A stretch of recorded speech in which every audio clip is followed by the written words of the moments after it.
Welcome! And what is going on? Welcome to Now to Play Games. I am one of your hosts, John, and with me is the newest convert to the Gek religion. It's Finn. Praise Gek. Praise Gek. What is Gek? Gek is a spiritual guide to me in these trying times. He is a fictional card. He is a gecko. He is a fictional card in the game Inscription, which you might be familiar with, John. Started playing this recently. Okay. And Inscription's awesome. Inscription is just an amazing game. And I don't want to talk about it, A, because I don't want to spoil anything, but B, sure. I want to talk about it on next episode of Playdate whenever it happens. Okay. But there's essentially, it's a card game, right? So you're going through, you're collecting cards, you're playing these card games, and every now and then you get these choice of rare cards, and you get these like super strong cards that take a lot of points to like play on a board, and then like every now and then you see this little guy Gek, who's free of charge, and he's got like the lowest stats possible, 1-on-1. And he's supposed to be like, why would you pick this rare card ever? I picked him, I ran with him, he helped me win the game. It's completely broken. Praise Gek. Don't sleep on Gek. If you play Inscription, do not sleep on Gek. Okay, that's actually interesting because I bought Inscription from the Epic Games Store when it was on sale. I had a $10 coupon. I had no idea, and I was like, all right, $5 for Inscription is cool. Also found out that it is going to be on the Steam Deck, which is coming out next month, and I'm probably going to get charged for it really, really soon. So now I'm like, is it okay? First off, is Inscription a good game that like would be worth taking around town with me? Because I was hoping it was going to come to the Switch. So now I'm like, well, it's going to be on the Steam Deck. Do I just rebuy it and play it on the Steam Deck, or do I just say screw it and sit in this office or my other office and play it on the computer? Sure. So the beginning, you'll want to like turn the lights down low and like get cozy, because there's like, it's very atmospheric game, not very story heavy, but very atmospheric. Okay. And so you'll want to do that. But yeah, as I've been playing, it's like a card version of Hades. It's very roguelike. Cool. So I have, as I've gone through, I've started playing it with podcasts on the background, right? You don't have to pay super close attention, right? You can strategize in the game and like do other stuff. So yeah, I think it would be good to bring a Steam Deck around. This could be a great Steam Deck game. All right, yeah, I was just wondering because I know the developer was actually the team that did Pony Island, and Pony Island is a trip. So, and with Devolver Digital, I was just kind of in on that one. I should have picked it up in our fantasy league, and I would have won, which you wouldn't have because of what's the game that came out? Windjammers 2. Yeah, Windjammers 2, which I actually have already beaten at least one round of that one, and it's great. I freaking love Windjammers 2. That's so good. It's so freaking good. We need to play it. Yeah, no, we do a full-on tournament. Yeah, we can play it.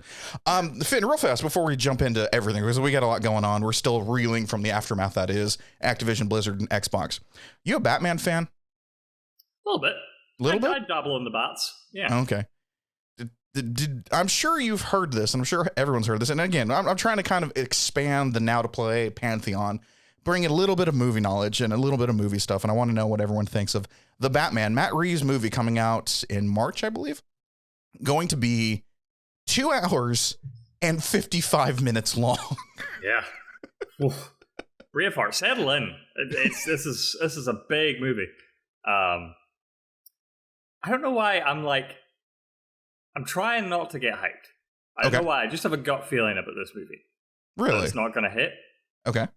Like sort of, and it's just from the gut itself, or do you like? Yeah, it's just. I think it's fueled partly by like everyone else being so high on it that I'm trying to counterbalance myself. Okay, that's fair. But yeah, I hope I'm wrong. Because if it's 3 hours of pure good Batman goodness, then hell yeah, I'm down for that. I'm trying to, but my hype is just way too high, and it's not because of Robert Pattinson. He's gotten better over his like indie years that he went away and just wanted to get away from being in Twilight. But it's the writer-director, Matt Reeves. I've loved everything he has done. And the fact that he is literally making this a PG-13-ish horror Zodiac killer style movie, I'm like, and it just happens to have Batman in there. I'm like, all right, you have said all the right keywords and buzzwords for me, and I've got a big smile. Now I just got to figure out if I want to wait for it to come out on HBO Max or actually go see this movie in theaters.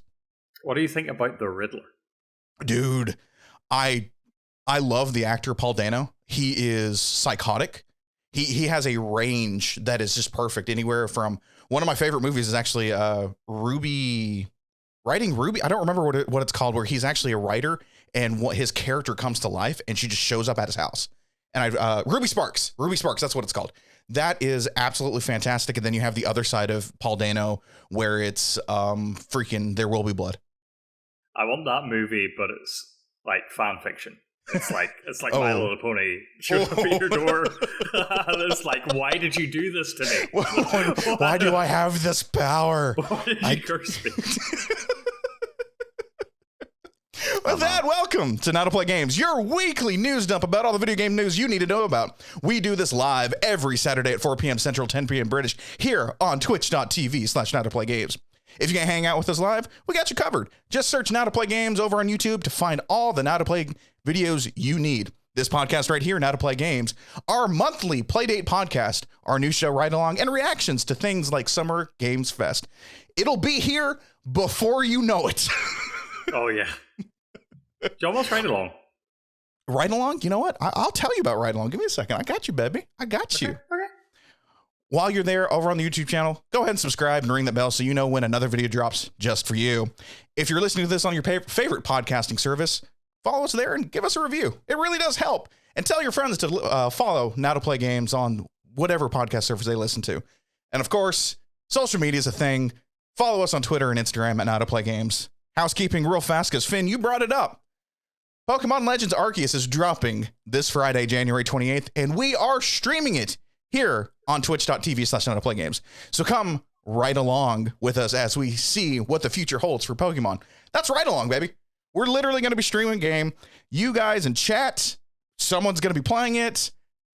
Us from Now to Play Games are going to be hanging out, asking questions, hanging out with you guys in chat and just going, how does this work? What's going on with this?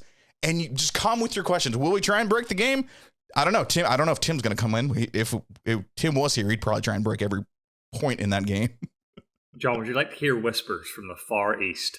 You know what? I know it dropped. I know it's leaked, and I have been staying away. But give me a couple whispers. Famitsu says it's revolutionary. The hell it is. All I'm saying, I just report the whispers. I don't whisper them myself. Famitsu says it's an experience. If it is somewhere remote, okay, we're going to play grenades real fast, or horseshoes. If it is somewhere remotely close to the idea that is Breath of the Wild, we'll have to do something, because I have been giving this game shit since the new trailer dropped. So I might have to just do something stupid on stream if it is that good. Watch us be wrong live in real time. That's the this Friday. It's Friday. I just might be lying. I just might be wrong, and it's going to suck, and we'll figure it out from there. With all that taken care of, let's load up the news. We have, I didn't fill this part out, three stories? Cool. We do have 3 stories. The aftermath of what's going on with Sony. We got a new union and Netflix and gaming. So, let's just jump right into that first one with the aftermath of Sony. Finn, baby, I'm going to give it to you because this is your bread and butter. Let's just go.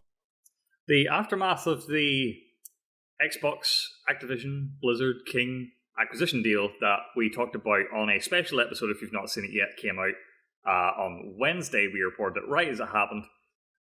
So yeah, if you want the full meaty breakdown of that deal, that episode exists. You can go listen to it after this. We're not going to talk about the aftermath because there's been a few little developments that have happened since. Starting off with exactly where we left off on Wednesday, which is the aftermath from Sony's point of view of this whole deal, because this is a earth-shattering, industry-shattering piece of news that will have many ripple effects. And as we talked about a little bit on Wednesday, it has hit Sony's stock. I'm reading here from the Tom Phillips piece from Eurogamer. Shares in Sony have dropped by 13% as the Tokyo stock market reacted to yesterday's, now Wednesday's, industry's shaking announcement that Microsoft will buy Activision Blizzard. The fall in stock price is the largest since October 2008, which is the same month that Sony was forced to recall 100,000 laptop batteries due to a fire hazard. Oh, yeah, I didn't know that happened. I don't remember that. Do you? Yeah, no, I don't remember that one at all. But that's what Microsoft did. Wow. They set Sony's laptops on fire. That's what they did with this announcement. Wow, that's crazy. There was positive news for other game makers, however. Shares for Japanese publishers such as Square Enix, Capcom, Konami all rose around 5%, while Ubisoft's price surged 11%, all perhaps seen as Microsoft's next target. We talked a little bit about that on Wednesday. Who's next? Who's next in the chopping block? Clearly investors are like making their bets, you know? Just like, yeah. Who's next on the chopping? Like, who wants to? Like, it's pretty much a fire sale, and literally Microsoft has the money. Who's next? Who wants it? Line it up. Once you're a public company, I don't think you have that much of a say anymore. If Microsoft come in with enough money in cash, you have to sell. That's just how it works. So Square Enix, Capcom, Konami, even Ubisoft, all might be shaken quite a little bit. Don't know how EA stock price has been affected, but I know they're another name that's been thrown around there. So yeah, I speculate that the biggest reason for the Sony drop off in share price is a lot of investors being scared of these Activision games being taken off and made Xbox exclusive. Most of which being Call of Duty, which is again the biggest selling franchise in gaming for God knows how long. 13 years. Yeah. So Sony had to come out and put out a statement to ease their investor concerns.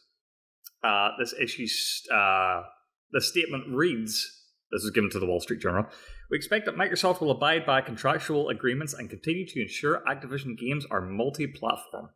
That's what a spokesperson said. So, like, we're expecting you to say your word.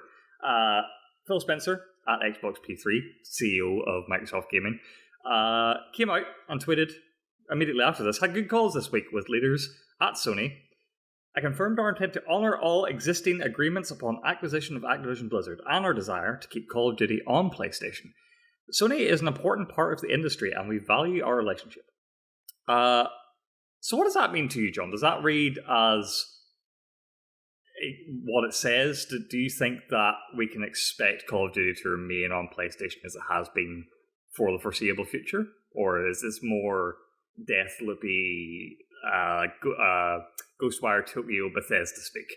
I think this is Ghostwire Tokyo Bethesda speak. I don't want it to be, mainly, and the only reason why it won't be this is really just the amount of money that they can Xbox and Microsoft can just get by having Call of Duty over on the PlayStation side. That's the main reason, and we both know, all of us know, money makes the world go round, and so I'm sure they're going to Call of Duty. What is it? Warzone? That's the free to play one. That's going to stay on PlayStation. That's a given. You've got your battle passes. You got your money there. That's gonna be its thing. But when it comes to like the new iterations, the new games, they did it with Bethesda, so there's precedent on this one, and I can see them just taking those away and those first person experiences, those multiplayers, and just leaving them or keeping them for themselves, because I mean, $70 billion, $68 billion is a lot of money to go here. Everyone gets to play, but that's also Xbox's MO. Mm-hmm. You just want them to play. You just want people to play your game. So we're trying to get into the weeds, and I completely understand it because it's fun to talk about. I just personally, business-wise, when my business model is I just want you to play games, and that's either on Xbox or PC, but I have an app for you to play anywhere, even on a phone, I don't see the full reason to go yoink to another company, to another hardware manufacturer, when I'm going to make money off of that as well. You're not just giving up a lot of money, John. You're giving up the most money. Yeah. And you will have to explain that to people. You're giving up the top selling thing. Like, if the next Call of Duty game isn't on PlayStation, that has to no longer be the top selling title that year. That'll break the streak. So see, I wonder, like, and tell me your thoughts on this one. Let me just play this game. Xbox takes it away to quote unquote force people to go to the Xbox side, which, you know, the Xbox side is not actually buying a Series X. It is going to Game Pass. And we know, and we all agree that Game Pass is where it's at. Two, that is their system. It's not the Series X. It is Game Pass. That is what they want you to buy. So is that hey, Call of Duty fans, new Call of Duty fans, instead of most of you've got PlayStations, but some have PCs. But what if we said this and gave you let you jump in at Game Pass, and then we just kept you there? Because that's the idea of most streaming services, most recurring payment services is you're going to forget. And that's what we as a business want. Yes, Rose. So what are the chances that Xbox withholds Call of Duty and all of these other games to make Sony and PlayStation put Game Pass on PlayStation? Those are dirty words. Those are dirty words. I'm just trying to think outside the box. I could honestly, Finn, when you want to sell subscriptions. It's a great little tease. I'm going to ask you to put a pin in that because we'll get there. We'll get there. I feel like we will get there because it's a great little setup for sure. That's a big when you're losing out on that much money. Rose kind of teased it as well. Like, what does this mean for other? Like, assuming we take Call of Duty as an exception and say, hey, that's going to be on PlayStation forever. What does that mean for the other Activision Bethesda games? Like, does that affect it? Because to me, for Call of Duty to be an exception, it would have to. I would love to know the sort of calculations that are going on Microsoft's end right now. Yeah. Of how much money would we lose if we took it off PlayStation? How many Game Pass subscribers would we gain? Is it worth it? Are we willing to take the cash hit, etc.? Call of Duty is the only franchise where I could see maybe the scales get tipped the other way to where they're like, fine, put it on PlayStation. I can't see that same level of thinking happening with anything else. No, absolutely. The only other one that I could see that level of thinking, and you said it on our special edition podcast, is if Overwatch 1 goes free to play, and it's free to play across the board, but Overwatch 2 is an Xbox Game Pass exclusive. Yes, Rose. What about Toys for Bob? What about their games? Oh, we're gonna get it. I know we're gonna get into that one, and I think that right now. I was going to ask you let's just go. Let's do it. All right, let's go. How do you make a new Crash Bandicoot game and not have it on PlayStation in any form? How do you do that? You do it. You 100% do it. I'm sorry. Crash Bandicoot and Spyro, pillars of the PlayStation 1 and PlayStation 2 pantheon, are done. And you know whose fault that is? That is Sony's fault. That John's going off the rails, guys. That is 100% Sony's fault. You know who kept their mascot even through the shittiest games, even through painting, even through Mario is lost, is Nintendo. You know who kept their mascot and Link when you gave it to the 3DO, or not 3DO, but CDI, and let them go do that shit? It was Nintendo kept that. So if you want to bitch and complain, and no, I'm not pointing at you, Finn, but if you want to bitch and complain about, oh God, Crash Bandicoot's no longer on Sony, that is Sony's fault. Sony never owned Crash Bandicoot. Oh, I know. It was back to the PlayStation 1 days. It was Universal that then got swallowed up by Vivendi or something. That then got swallowed up by. So was It was a weird like. It was a weird thing. Yeah, because I know Naughty Dog produced them too. Yeah, developed Naughty Dog made the game. Okay. Universal owned the intellectual property behind it because they funded the first game when Naughty Dog was nothing. It was two people. So Sony never owned it. I think at the beginning of the PlayStation 4, there were talks to acquire the IP outright.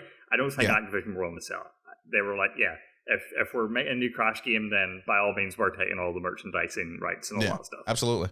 The TV show and all that crap. But yeah, that's a whole other thing. Don't get me wrong, it's gonna be weird. It really will be weird to see PlayStation, the Xbox exclusive Crash Bandicoot, Xbox exclusive Spyro the Dragon. Don't get me wrong, it's gonna be weird. To the point of up there with the idea of if Sony not Sony, but if Papa Phil goes on a bend and buys Nintendo, and Mario becomes a Xbox exclusive. Yeah, that's it is in that same concept of being just absolutely effing weird. Yeah. Maybe we're making a lot of speculations here. We're making a lot of assertions. You mentioned Papa Phil. Let's get a little bit of insight into his brain and how he's sitting with this to try and get to the bottom of this. He had a little interview with the Washington Post after this acquisition dropped. So I'm now quoting from that Washington Post interview. Spencer said he's concerned about tech companies unfamiliar with the games industry bargaining into the space, as opposed to the current experience competition against Nintendo and Sony. Quote, They have a long history in video games, he said. Nintendo is not going to do anything that damages the games industry in the long run because that's the business they're in. Sony is the same, and I trust them. Valve's the same way. When we look at other big competitors, it's just the way he said it is so funny. Yeah. I trust them. When we look at other big tech competitors, for example, for Microsoft, Google has search and Chrome, Amazon has shopping, Facebook has social, all these large-scale consumer businesses. The discussion we've had internally, where those things are important to those other tech companies for how many consumers they reach, gaming can be that for us. I think we do have a unique point of view, which is not about how everything has to run on a single device or platform. That's been the real turning point for us, looking at gaming as a consumer opportunity that could have a similar impact on Microsoft that some of these other scale consumer businesses do for the other big tech competitors. And it's been great to see the support we've had from the company and the board. So that was just an interesting little excerpt of, like, again, goes back to what we were talking about. Microsoft competing on this other level, this other plane of existence, where they're no longer competing with PlayStation and Nintendo in the traditional sense that we, as fans of video games, have been familiar with and comfortable with for years. Yeah. They are now seeing gaming as their thing, the way that social media is Facebook's thing, the way that search is Google's thing, which is a consumer space that drives all of their other weird tech wizard things. So we can get into that, and there's a lot to dive into, and I'm sure we will. But going back to how this affects their biggest gaming competitor, which is Sony. Yeah. I was thinking a lot today about Project Spartacus, the rumoured Game Pass competitor that we covered a few weeks ago on the show, that PlayStation are rumoured to be preparing as we speak. And how that announcement must have been delayed. Because they have to nail this, and I don't think they can. They have to nail the selling of Spartacus, and how do you come out here and sell it as if it is equivalent to Game Pass? How do you sell that? You have to one-to-one it. That's the thing. I'm sorry, you have to one-to-one this bad boy, and when I say that is, you have to let us download the games. That's plain and simple. Sure. You have to let us down. You have to let us download the games. The patent talking about how PlayStation 3 is, you can emulate PlayStation 3 games on the PlayStation 5. That has to be there in its full and its entirety. And as much as Sony's gonna hate to do this, you have to bite the bullet, Sony. You have to do day one. That is right there.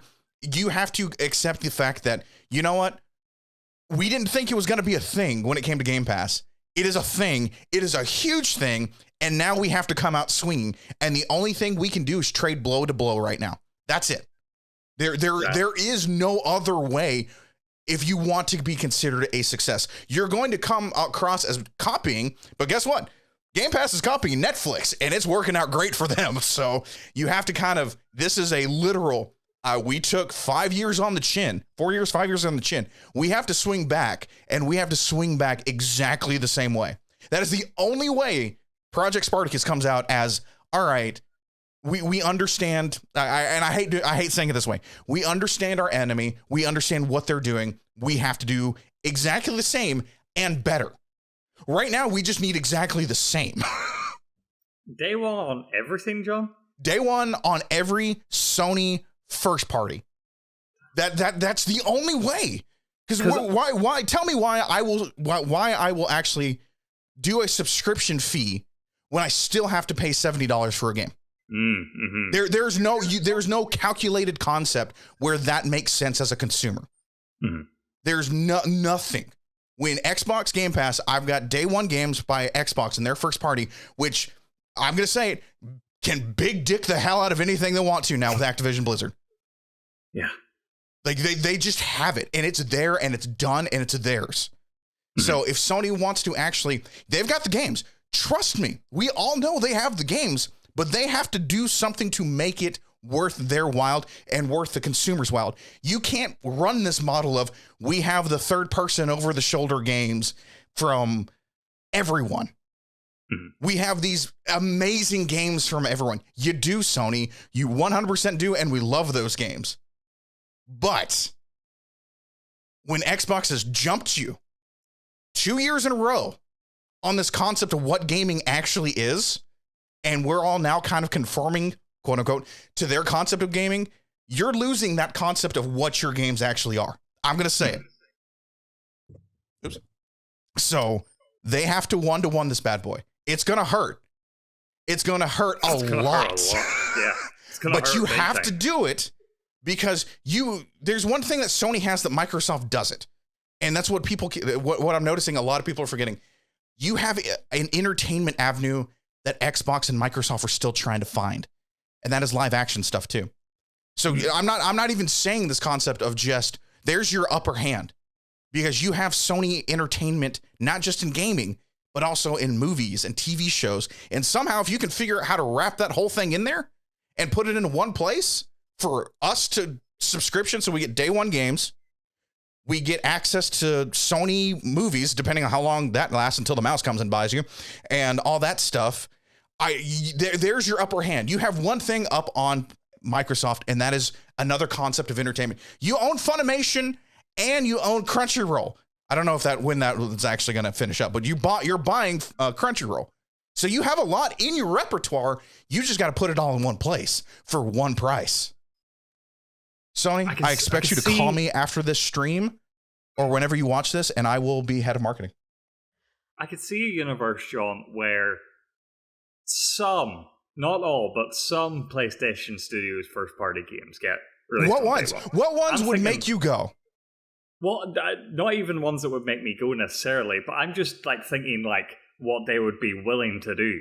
No. I mean that in the sense of what ones would 100% say the value of going up a Sony Plus. I see you, Jack, in chat. Sony Plus. Give me 2 or 3 that would 100% make everyone go, all right, Sony, I need to sign up for this PlayStation Plus thing.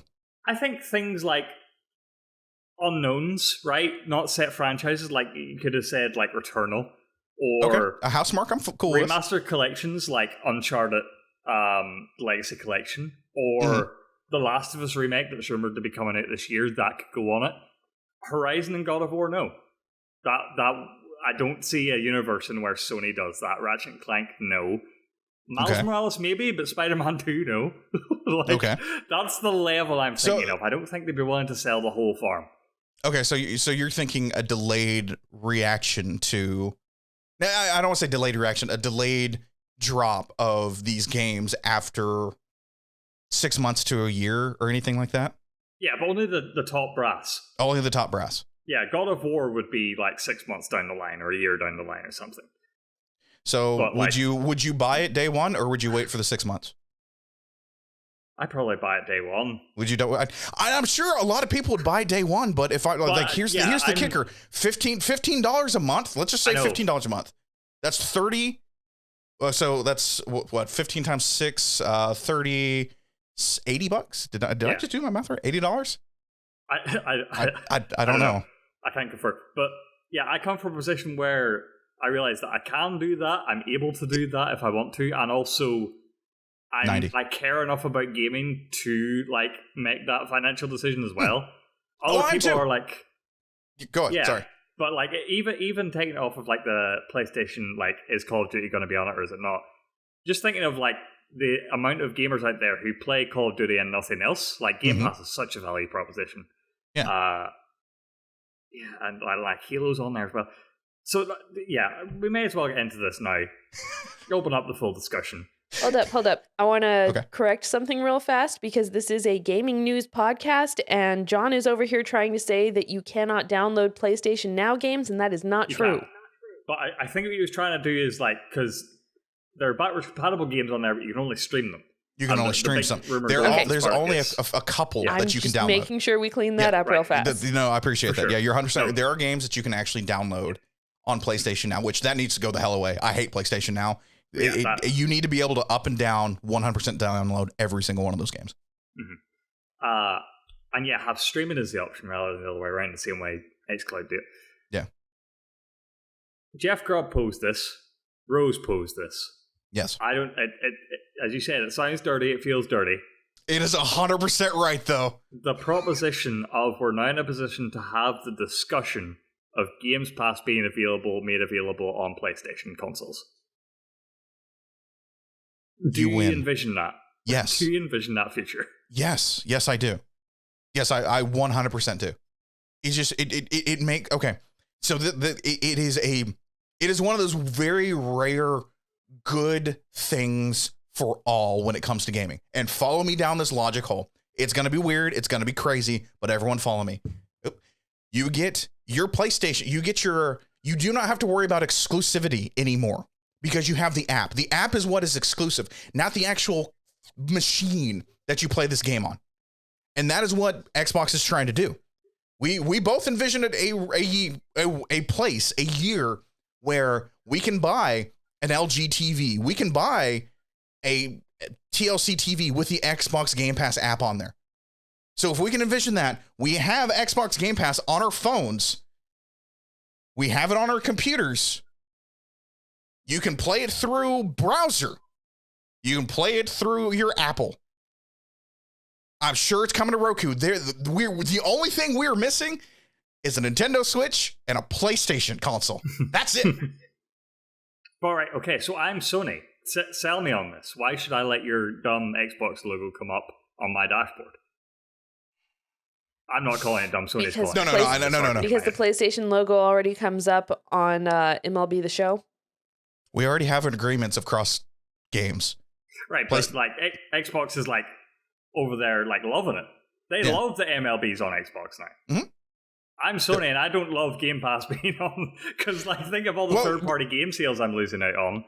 Think about, hey, you're not going to buy. And you do bring up a valid point anymore, because we did talk about how Sony with their crossplay, actually you have to pay Sony to do crossplay when it comes to consoles. So the idea behind this is you let us put Game Pass. Hi, I'm Mr. Xbox. Mr. Sony, I'd like to put Game Pass on your system. Here's how we're going to do it. Anyone who puts Game Pass on your system, we can actually track that. You're going to get a cut of that. We're not cutting you out of this. The main reason we're going to do this is one, you're gamers, which is what Xbox is all about, is putting games where people can play them. Plain and simple. It is good for everyone to be able to play the games. But guess what? I have every card in the deck. You have a couple cards. I have the number one card in the deck of gaming, and that is Call of Duty. But I'm going to let you keep COD Warzone, but we can make a deal where other games come to your console. You're going to get a cut for everyone who downloads and subscribes to Xbox Game Pass. Shit, you might, and side note, you might get a cut from me, even though I have a PlayStation and an Xbox, and I still might put this damn thing on my PlayStation if this happens.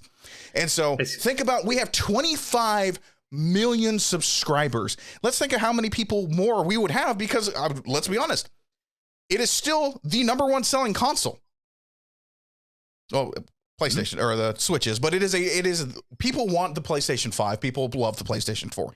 You let us put that on there. That just expands the player base, or that expands how much money you can get in without doing a damn thing.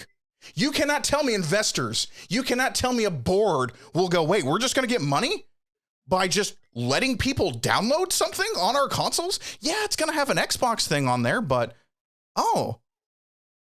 we can get a little cut of this, huh? Mm-hmm. Maybe the NFT thing is not something we should do, and maybe we should do this instead. I jump into the investor meeting and I say, hey, that Xbox Game Pass thing is a pretty good idea. If we take this on our console, we get a fee, but we lose out on the proposition of us doing this ourselves with the Spartacus thing I'm making over in the corner. Why don't we just do that and make more money because we own that? But why don't we do both? Why don't we have Spartacus with an Xbox edition that is an upgrade? Extra $5 a month, you can put some version of Xbox. Maybe it's not the full Game Pass. Maybe it's just the Activision games or something. Yeah, you break this bitch down. I remember back in the day when we were all, I don't know about you, Finn. All right, when I actually had to pay for cable, if I wanted HBO Cinemax, I had to pay an extra like $10 a month. So what if Game Pass breaks it down to that way, which would suck, but it does. They now have this concept of, okay, here's what we're going to do for you, PlayStation. We're going to take a watered down, might not be the best word, but watered down the PlayStation version of Game Pass, and we're going to give you Activision, we're going to give you COD. That's going to be $7 a month. And then we can talk and figure it out. And we can add on the Spartacus thing for you guys, $10, and we drop it down to $5 for them. That's $15 a month. You get the 10, we get the 5. You have Spartacus with everything you've got, plus your players get Call of Duty and Activision games. The cards that Xbox can just shuffle and figure out how to do is insane. And the fact that if PlayStation wants to swallow their damn pride, I'm saying it too, swallow their damn pride and go, you know what? This model's actually working. We all laughed at Netflix. We all laughed at freaking Xbox when they said they wanted to be Netflix of gaming. And guess where we're at 5 years later? We might as well accept the fact that we need to do this, and we need to do this right, and we need to do this right now. There are so many ways that Xbox... Now, and don't get me wrong, it's going to suck for a lot of us as we figure this out and as we go through this world of hurt that is figuring out how everything works. But if it is all about passive income in this concept when it comes to putting Xbox Game Pass on PlayStation. And if Xbox, even if it's just a full effing Xbox Game Pass, if they get a cut, because you have to download it, they'll have the stats of downloading it on a PlayStation. And when you log into it, there's a little cut that goes to PlayStation because PlayStation has to make its money. I 100% agree. Your developers have to make money. I get it. There is that concept that PlayStation can make a shit ton of money for just saying yes. 3 letters to make a shit ton of money. As an investor, as a board member, as anything, I have to go. I literally have to ask the question of, why are we not doing this? And yes, why are we not doing this? And why are we not doing Spartacus? Because that's just 100% money on us. Mm-hmm. When is Spartacus coming? How close is it going to be Xbox Game Pass? Because you know what's dominating the world right now? How good Xbox Game Pass is. So we've got to figure out how to do Xbox Game Pass on PlayStation. Plus, if you actually make it to where you have to have Spartacus to get the Game Pass edition. Oh, that is dirty, and I like it. You have to buy in before you can get that edition. Oh, that's a dirty, man. Rose is going for the jugular on that bad boy. No. Rose wants to make money. I'm gonna cap the discussion there because it could go on forever. This could just be the whole discussion, but yeah. But they have to nail the messaging for Spartacus. Oh yeah, they have to nail it, and it's gonna be so hard. Oh, 100%. Because let's be honest, it sucked. Like PlayStation Now is awful. Like I will celebrate. That will be the people first. Don't know what it is. Yeah, people don't know what it is. The messaging is awful. I guarantee you, I promise everyone, as soon as that thing dies, that is the first thing we're going to be talking about. Mm-hmm. And then when they roll it into something new and something better, because PlayStation Now's marketing is legit the worst.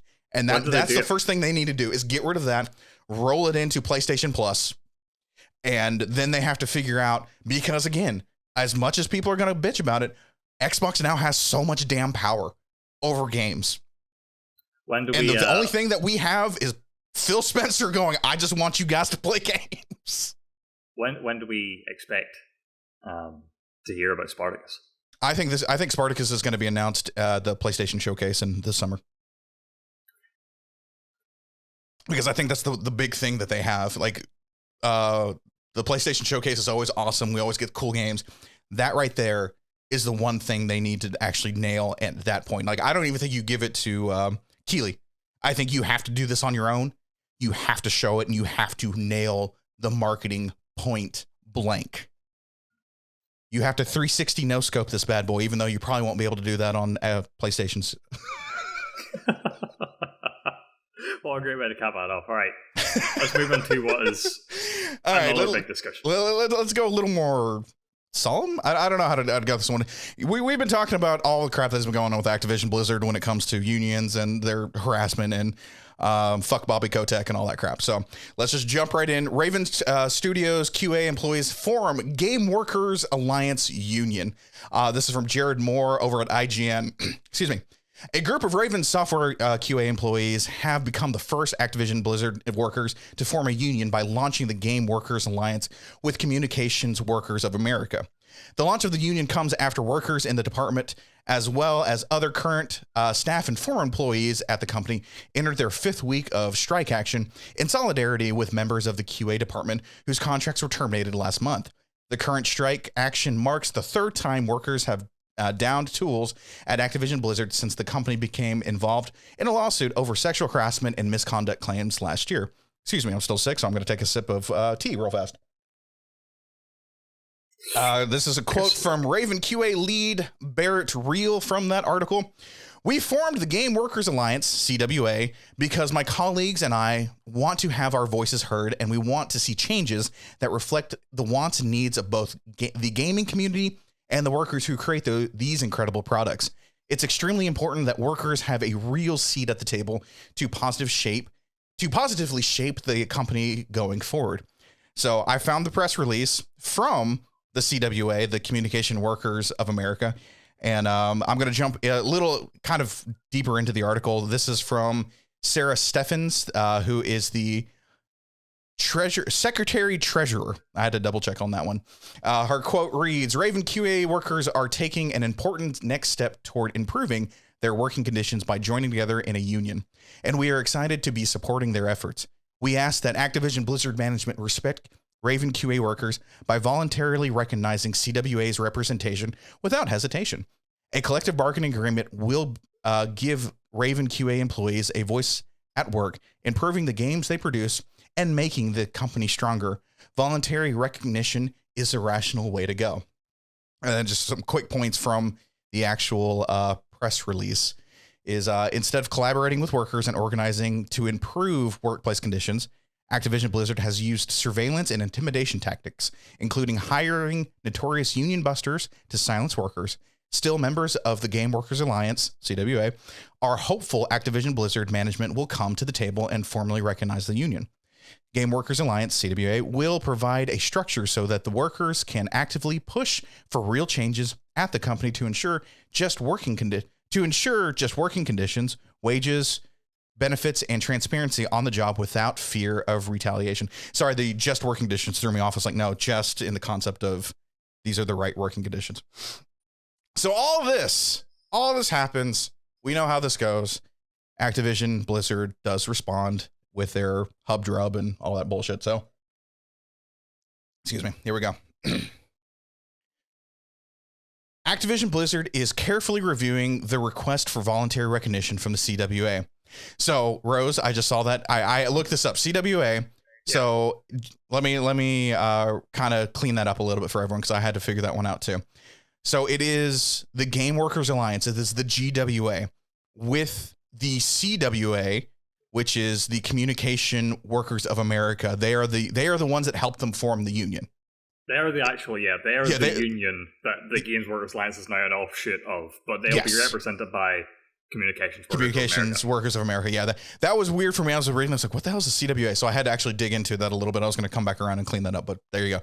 Just to let everyone know why I'm saying GWA, Game Workers Association, with CWA. Mm-hmm. That's how they put it in the press release as well, so that people know that they are both of these things. They're both of these things. The GWA is within the CWA now, and that's what that is. Right. Let's see. Where was I at? Activision Blizzard is carefully reviewing the request for voluntary recognition from the CWA, which seeks to organize around 36 of the company's nearly 10,000 employees. While we believe that a direct relationship between the company and its team members delivers the strongest workforce opportunities, we deeply respect the rights of all employees under the law to make their own decision about whether or not to join a union. Across Activision Blizzard, we remain focused on listening closely to our employees and providing the improved pay, benefits, and professional opportunities needed to attract and retain the world's best talent. Over the past couple years, this has included raising minimum compensation for Raven QA employees by 41%, extending paid time off, expanding access to medical benefits for employees and significant others. Mother of God, really? That wasn't there? And transitioning more than 60% of temporary Raven QA staff into full-time employees. Yeah, and I don't think the ones that got laid off get any of those benefits. Probably not. I don't think so. And this is obviously just days after Microsoft announced their plans to buy Activision Blizzard King. Finn, just right off the bat, I know that's a lot, but genius timing. Yeah, tell me what you think, baby. So much respect for these people, because think of what that could not have been better timing. No. In the midst of the Microsoft acquiring Activision, but it's not done yet, and Bobby Kotick's still in charge, and the eyes of the world are on Activision right now. Could not have been a better time for them to pull this trigger. Yeah. And I'm so excited because now things get fucking interesting, ladies and gentlemen. Now we need to have a stance on where Bobby Kotick is on all these things. We need to have a stance on where Phil Spencer is on all of these things. More importantly, where Microsoft stands on all these things, because Microsoft is one of the big tech companies which are yet to unionize as well. Yep. This is so interesting to me. This is the first domino of many dominoes in terms when it comes of to this whole concept of unionization, video games, and all that stuff. Right, because Activision don't want to rock the boat right now because the Microsoft deal is happening, so they don't want to push back too much on this unionization thing in case Microsoft don't want that. But if Microsoft don't want that, then they can't push Activision to push down on it because they don't own the company yet. Yep. So it's this weird limbo where I think maybe there'll just be this thing where everyone just kind of backs off and let the unions happen because they're too scared to do anything else. It's weird. It's genius. Another thing that was interesting this week is that GDC is happening, John. The GDC survey was taken. They do this every year where they take a number of the game developers across the world and ask them to fill out the survey on different hot button issues in the games industry. One of the things they asked about was unionization. I'm quoting here from Games Industry Biz. There was also an increased interest in unions, with 55% of respondents saying the industry should unionize, the highest mark yet since the survey's history. Only 14% said it shouldn't, with 22% saying maybe, and 9% saying don't know category. Whether they actually will unionize or not is another matter, with only 18% believing it will happen. The survey also asked if there had been any discussions about unionization at developers' companies, with 23% of respondents saying there had been. As for how companies reacted to those discussions, 36% they were supportive, 8% said employers opposed them, and 21% said the companies were unaware that the talks were happening. It's just fascinating to me. Activision Blizzard's response, again, sort of backhanded the same sort of stuff you hear over and over again. Yeah. The comment of this is an organization of 36, a company of nearly 10,000 is like, yeah, it's only these.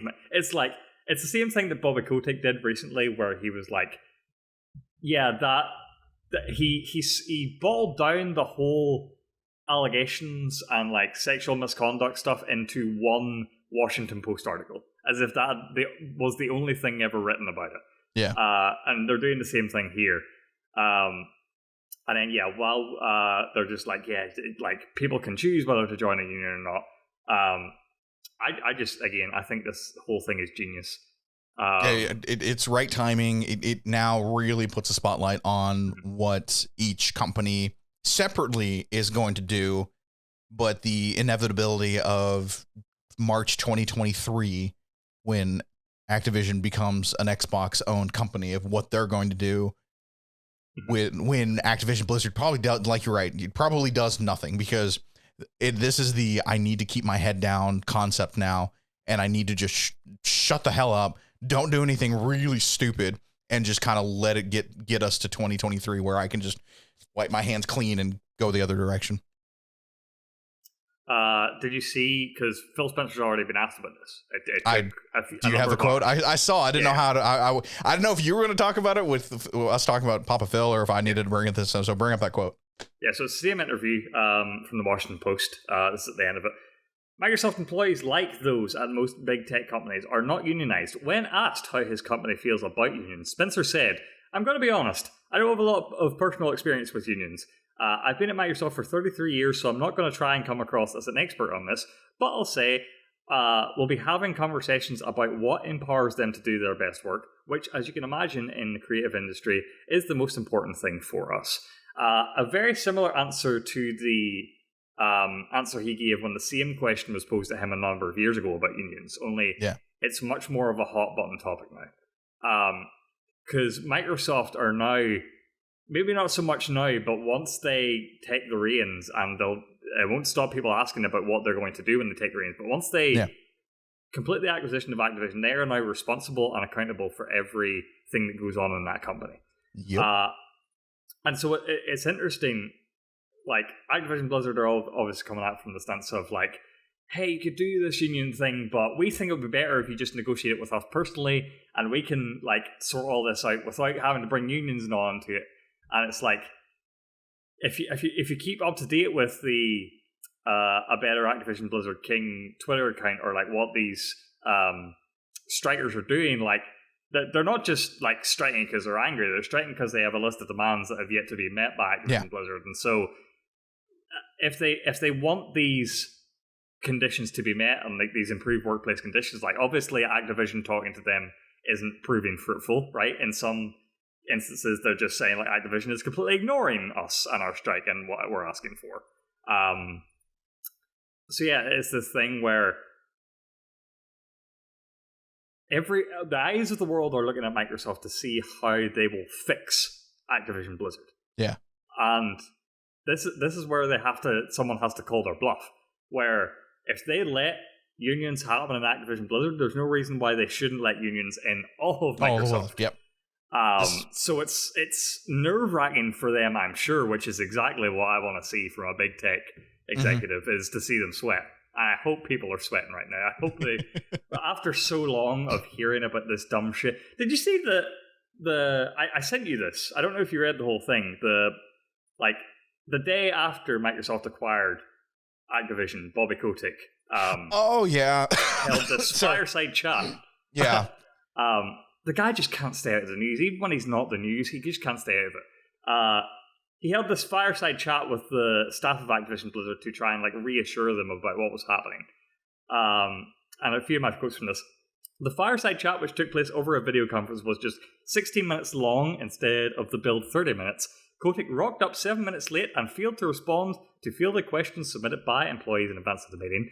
Instead of addressing employee concerns around the takeover and the ongoing sexual harassment lawsuit, he discussed Microsoft's interest in the metaverse and joked about employees wouldn't have to migrate to Microsoft Teams. Ha ha ha. This is a quote from someone, an anonymous employee at Activision. With no mention of the strike, the lawsuit, or any of the continuing issues, there may as well have not been a Q&A at all. We could have read a press release and slept an extra 15 minutes. Which I just get that so much. But yeah. Could this have been in an email? It could have been.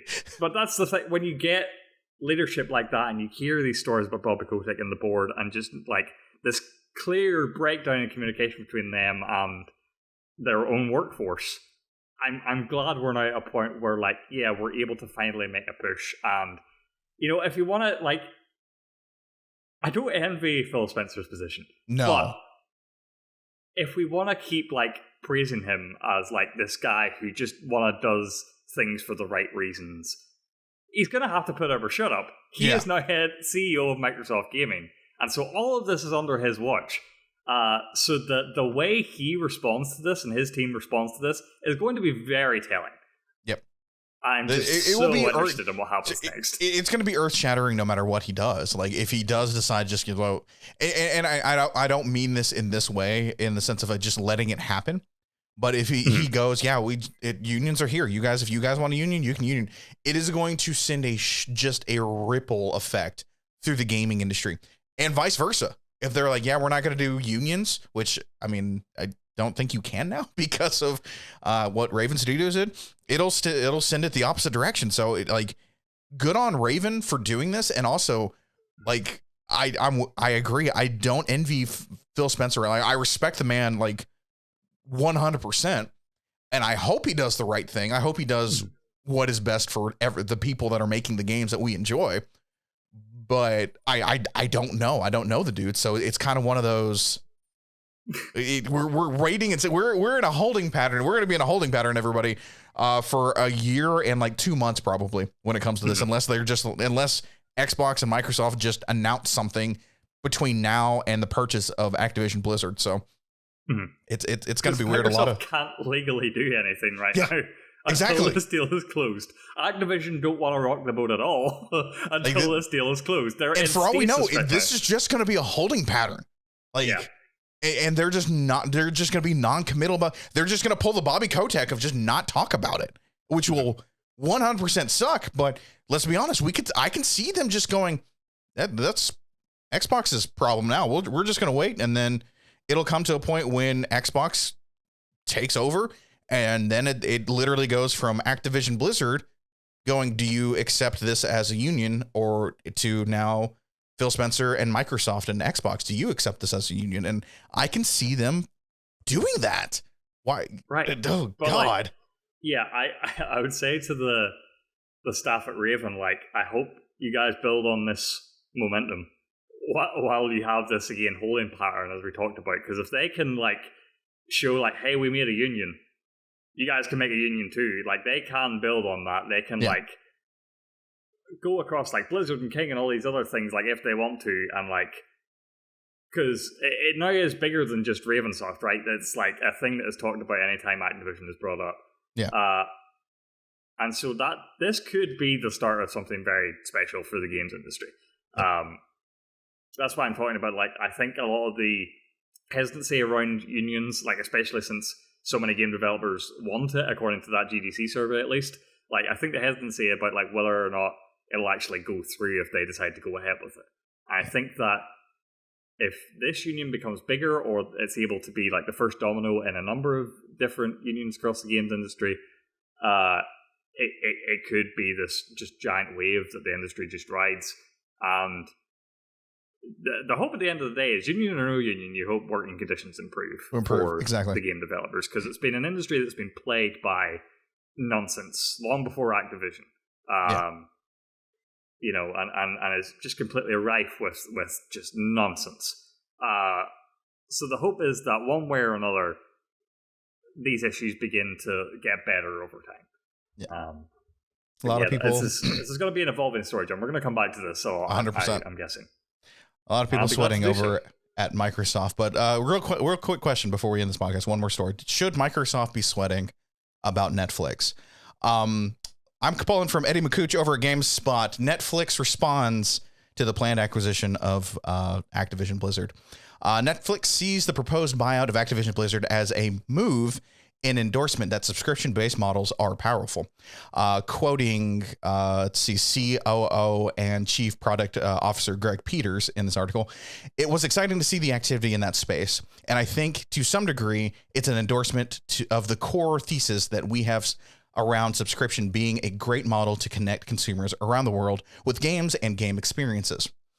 More coming in the Netflix gaming with licensing. Okay, sorry, I summarized all the stuff. So through this whole article, there's more Netflix gaming games coming through licenses, and are releasing more games in the casual and core gamer genres in 2022 as the company builds out a portfolio of games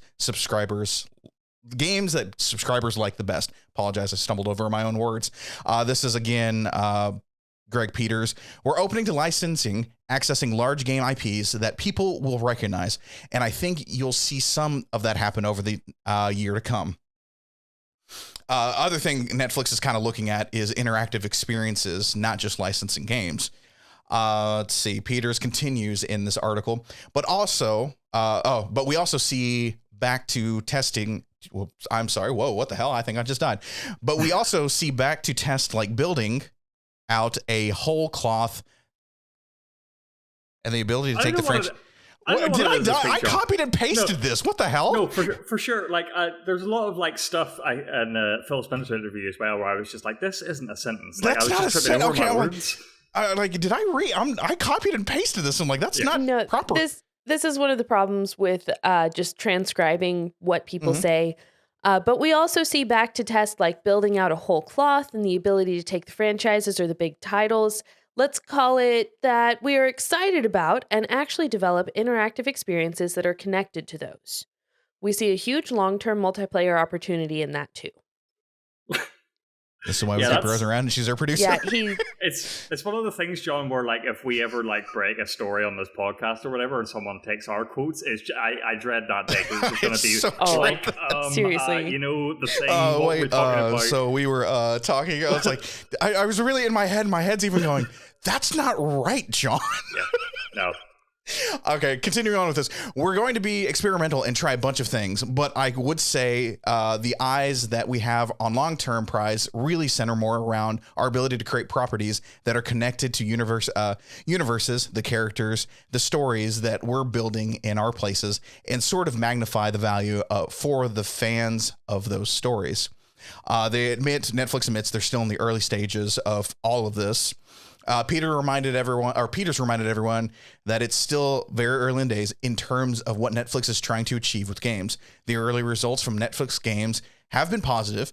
Peter mentioned a growing number of monthly users and daily active users, but the wider goal is to go much bigger, which is part of the reason why Netflix acquired Oxenfree Studio, Night School. Remember, Night School Studio was acquired in September of 2021.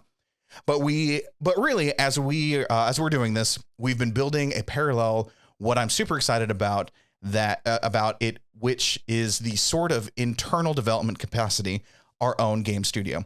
We've been hiring some incredible talent that brings a set of experience to this process. Peter said, all in all, as John dies on this podcast, Finn, first off, have you played anything on Netflix Gaming? 2, can you play anything on Netflix Gaming? Because I know you're in Ireland, and I don't know if it's opened up to you yet. I don't remember, to be honest with you. So for other listeners of the podcast, I'm showing my Netflix phone screen here. It's kind of hard to see in the light. But yeah, I can pull up some games here. I was playing this one earlier called Shooting Hoops. Okay.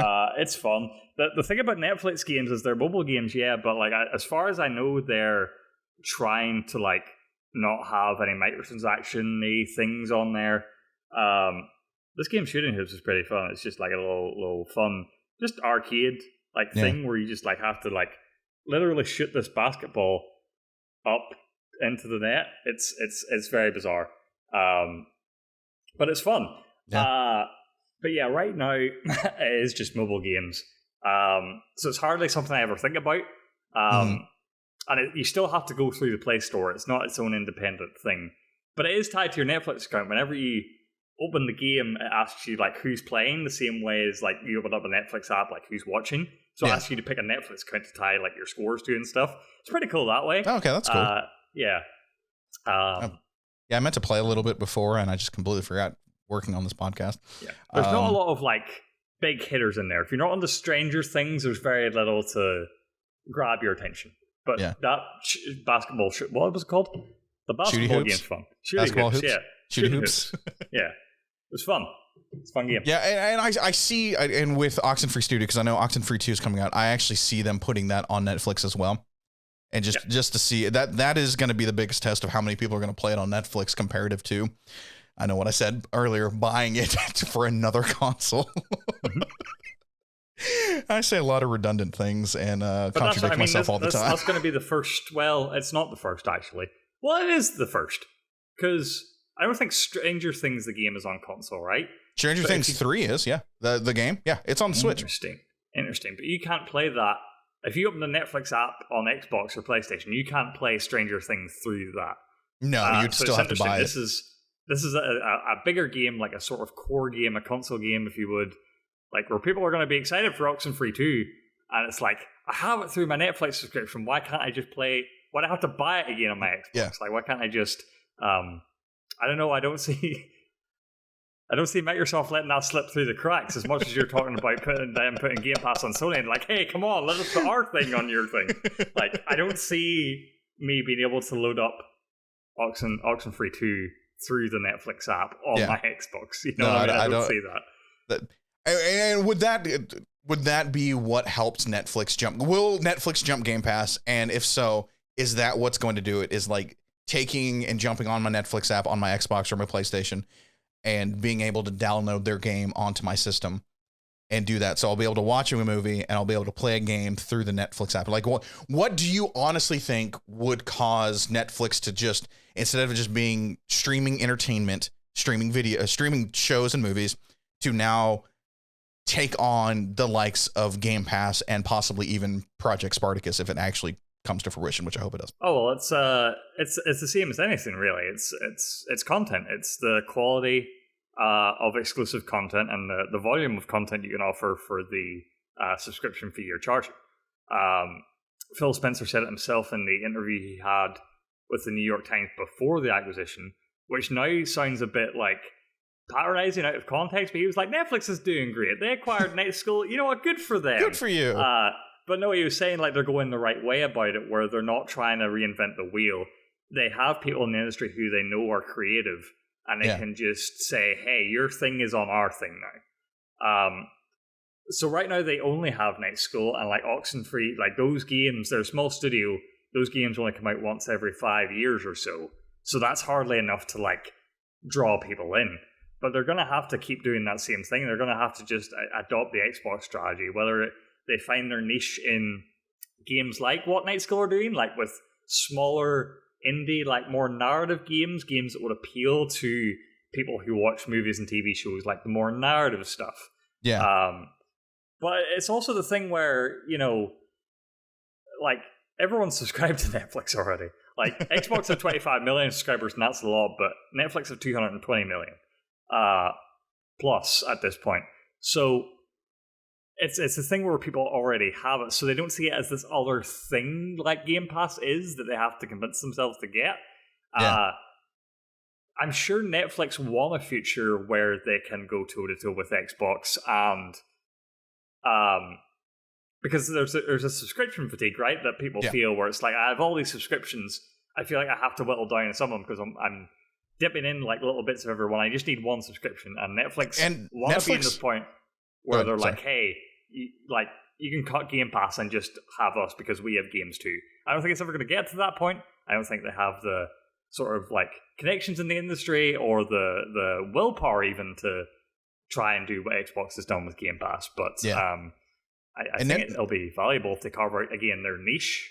And Netflix actually is losing subscribers. I'm looking it up right now. Mm-hmm. Netflix plummets over 20%. It's worst day since July 2012. Yeah. And like this is why it's starting. Yeah. They're expanding to other fields. Like, because TV's not doing it for them anymore, and then making like 2 seasons of a show and like get something going, and then they fall off later. You know what I mean? So they need like, I feel like games is interesting because I feel like there'll be less of a drop off where people like games are such longer. Like you can't just binge Skyrim and then delete your subscription, right? It's a thing that stays with you and you'll want to come back to and replay and stuff. So I think that's kind of their idea there. Yeah. But yeah, definitely the games part of Netflix is not driving subscribers yet, nor do I think it will be driving subscribers for quite a while.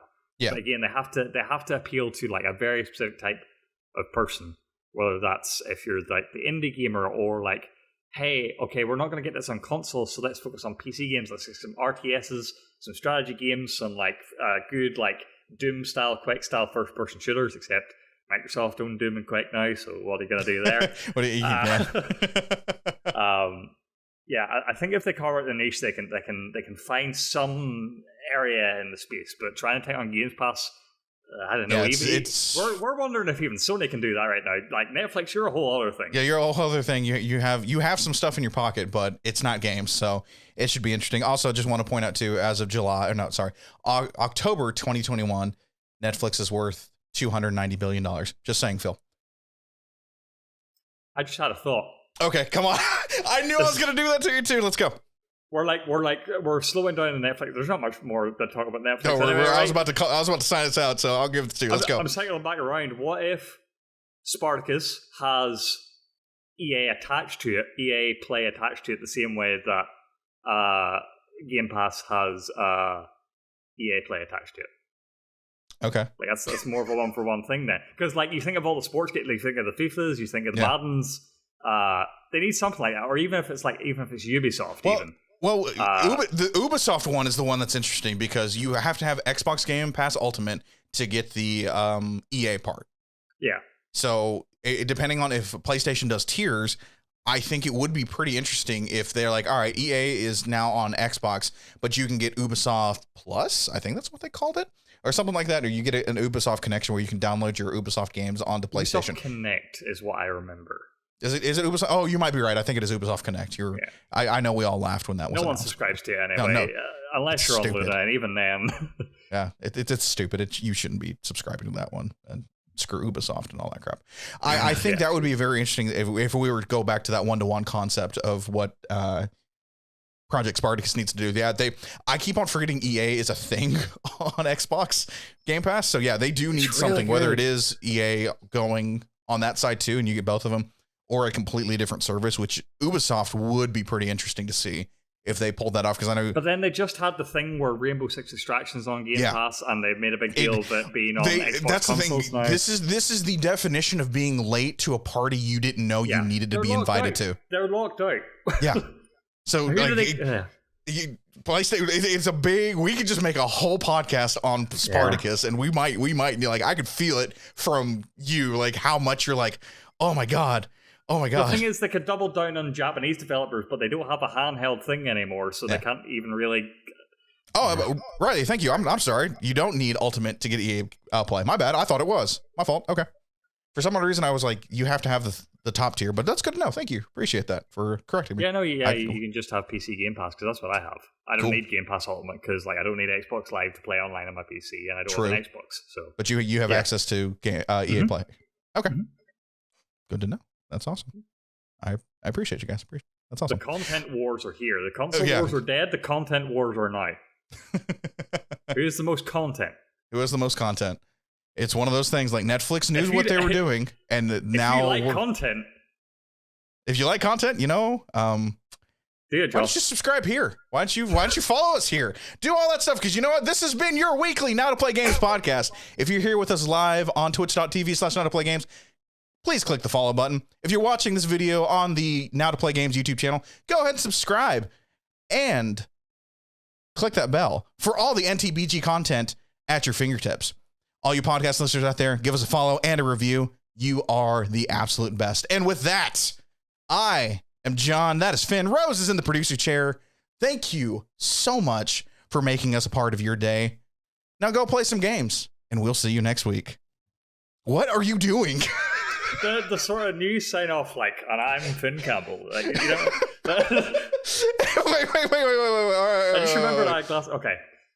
Okay, we're doing this. And that's the way the cookie crumbles. Actually, we're not going to see you next week. We'll see you on Friday, guys. So, yeah, Friday. Okay, wait, let me do this again. And with that, I'm John. That's Finn. Rose is in the producer chair. Thank you so much for making us a part of your day. Now go play some games, and we'll see you next week.